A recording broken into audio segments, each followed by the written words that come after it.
രാമായണത്തിലെ ഹനുമാന്റെ ശക്തി, വിശ്വസ്തത, ഐതിഹാസിക നേട്ടങ്ങൾ എന്നിവയെക്കുറിച്ച് നിങ്ങൾ കേട്ടിട്ടുണ്ടാകും.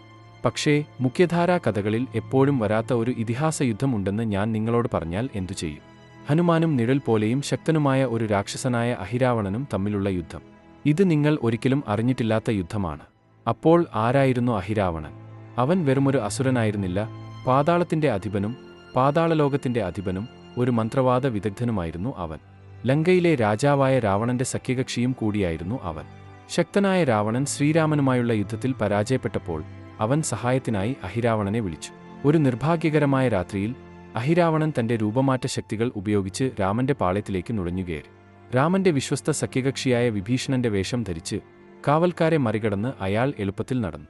ആർക്കും മനസ്സിലാകുന്നതിനു മുമ്പ് അയാൾ രാമനെയും ലക്ഷ്മണനെയും പിടികൂടി പാതാളത്തിന്റെ ആഴങ്ങളിലേക്ക് അപ്രത്യക്ഷനായി. പക്ഷേ നിങ്ങൾക്ക് ശല്യപ്പെടുത്താൻ ഇഷ്ടപ്പെടാത്ത ഒരാളുണ്ടെങ്കിൽ അത് ഹനുമാൻ മാത്രമാണ്. എന്താണ് സംഭവിച്ചതെന്ന് കണ്ടെത്തിയപ്പോൾ ഒരു നിമിഷം പോലും പാഴാക്കിയില്ല.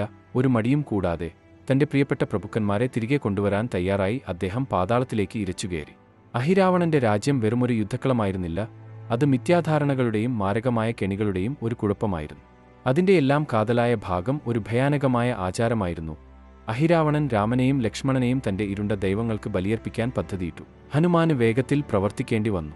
അഹിരാവണന്റെ അസുരസൈന്യത്തെ അവൻ ചെറുത്തുനിന്നു, അവരെ ഇടത്തോട്ടും വലത്തോട്ടും തകർത്തു. എന്നാൽ പിന്നീട് അവസാന യുദ്ധം വന്നു. തന്റെ ഇരുണ്ട മാന്ത്രികതയാൽ പ്രചോദിതനായ അഹിരാവണൻ ഒരു ഭീകരരൂപം സ്വീകരിച്ചു. അവൻ വേഗതയുള്ളവനും മാരകനും ഏതാണ്ട് അജയ്യനുമായിരുന്നു. പക്ഷേ ഇതാണ് വഴിത്തിരിവ്. അഹിരാവണന്റെ 5 വിളക്കുകളും ഒരേ സമയം അണഞ്ഞാൽ മാത്രമേ അവനെ കൊല്ലാൻ കഴിയൂ.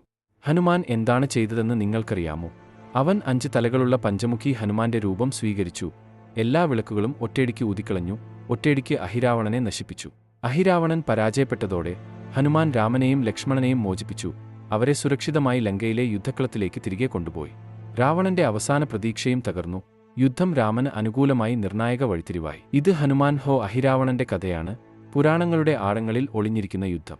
ഇത് ധൈര്യത്തിന്റെയും വിശ്വസ്തതയുടെയും ശക്തിയുടെയും ഒരു കഥയാണ്. തിന്മയുടെ ശക്തികൾ എത്ര ഇരുണ്ടതാണെങ്കിലും ഭക്തിയുടെയും ശക്തിയുടെയും വെളിച്ചം എപ്പോഴും പ്രകാശിക്കും എന്ന് ഇത് കാണിക്കുന്നു.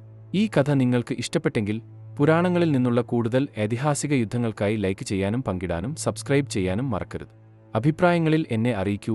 ഏത് പുരാണ യുദ്ധമാണ് അടുത്തതായി നമ്മൾ ഉൾപ്പെടുത്തേണ്ടത്?